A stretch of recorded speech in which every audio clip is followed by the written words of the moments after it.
जय जय श्री हरि। मेरे सभी दोस्तों को श्री विष्णु का आशीर्वाद प्राप्त हो। आज हम विष्णु पुराण के 11वें अध्याय का अमृत पान करेंगे।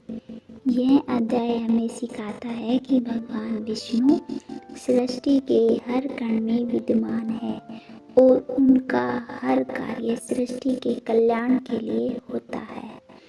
इसमें भक्ति, सेवा और अहंकार त्यागने का एक गहन संदेश दिया गया है। तो दोस्तों, आइए इसे विस्तार से जानें और भगवान विष्णु की कृपा को अपने जीवन में महसूस करें। भगवान विष्णु ने कहा, मैं इस संसार में हर जगह हूँ। जो मुझे देख सकता है वही सच्चा भगत है। जो यह जानता है कि हर प्राणी में मेरा वास है, वह मुझे सबसे प्रिय है। जैसे एक माटी का कुम्हार हर बर्तन को अपनी मिट्टी से बनाता है, वैसे ही भगवान विष्णु ने हर जीवन को अपने अस्तित्व से बनाया है। हम भले ही भिन्न भिन्न दिखते हैं, पर हम सब में वही एक शक्ति है। हर व्यक्ति के साथ प्रेम और आदर का व्यवहार करें, क्योंकि हर प्राणी में भगवान का वास है। भगवान विष्णु कहते हैं, मेरी सच्ची भक्ति केवल पूजा से नहीं, बल्कि सेवा और समर्पण से होती है। एक ब्राह्मण प्रतिदिन भगवान की मूर्ति के समक्ष पुष्प चढ़ाता था। एक दिन उसकी माता बीमार हो गई। उसने भगवान को पुष्प चढ़ाने के बजाय अपनी माता की सेवा की।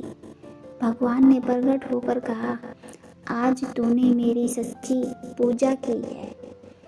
भक्ति का अर्थ केवल मंत्र और पूजा नहीं, बल्कि सेवा और समर्पण है। अपने कर्तव्यों का पालन करना भी भक्ति है।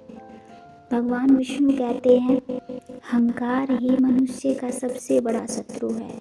जो व्यक्ति अपने धन, ज्ञान या शक्ति पर घमंड करता है, वह अपने ही विनाश की ओर बढ़ता है।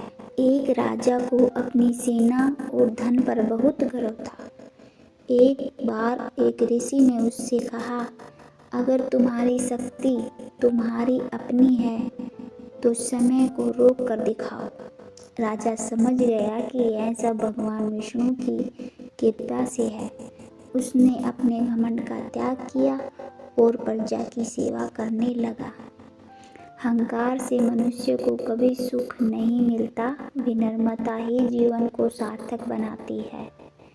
जो व्यक्ति भगवान विष्णु की शरण में आता है, वह सभी प्रकार के संकटों से मुक्त हो जाता है। एक किसान जब बारिश में फंसा तो उसने भगवान विष्णु को याद किया। उसने अपने मन से प्रार्थना की और उसे एक सुरक्षित स्थान मिल गया। यह भगवान की कृपा का ही चमत्कार था। संकट के समय ईश्वर की शरण में जाने से मन को शांति और समस्याओं का समाधान मिलता है। भगवान विष्णु कहते हैं, जो व्यक्ति धर्म और सेवा के मार्ग पर चलता है, वह सच्चे सुख को प्राप्त करता है। जैसे एक वृक्ष अपने फल और छाया से दूसरों को लाभ पहुंचाता है, वैसे ही मनुष्य को भी अपने कर्मों से दूसरों की भलाई करनी चाहिए। जीवन का उद्देश्य केवल स्वयं का सुख नहीं, बल्कि दूसरों की भलाई भी है। सेवा, धर्म और प्रेम से जीवन का सच्चा आनंद मिलता है। भगवान विष्णु हर प्राणी और हर कण कण में मौजूद है। सच्ची भक्ति, सेवा, समर्पण और प्रेम में है। अहंकार का त्याग जीवन को सुखमय बनाता है। ईश्वर की शरण में आने से सभी दुखों का नाश होता है।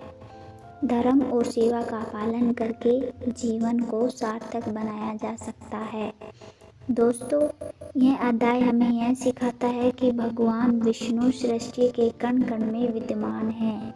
सच्चाई, सेवा और विनम्रता से हम अपने जीवन को ईश्वर के लिए समर्पित कर सकते हैं। जो अहंकार छोड़कर सेवा करता है, वही सच्चा भगत है। सत्यम वद धर्म च, सत्य बोलो और धर्म का पालन करो। दोस्तों, क्या आपने कभी यह महसूस किया है कि भगवान हर परिस्थिति में हमारे साथ है? क्या आपने कभी अहंकार को छोड़कर किसी की सेवा की है? अगर हाँ, तो भगवान की कृपा आपके जीवन में निश्चित रूप से होगी। अगर यह कथा आपके मन को छू गई हो तो इसे औरों तक पहुंचाएं। जय श्री हरि।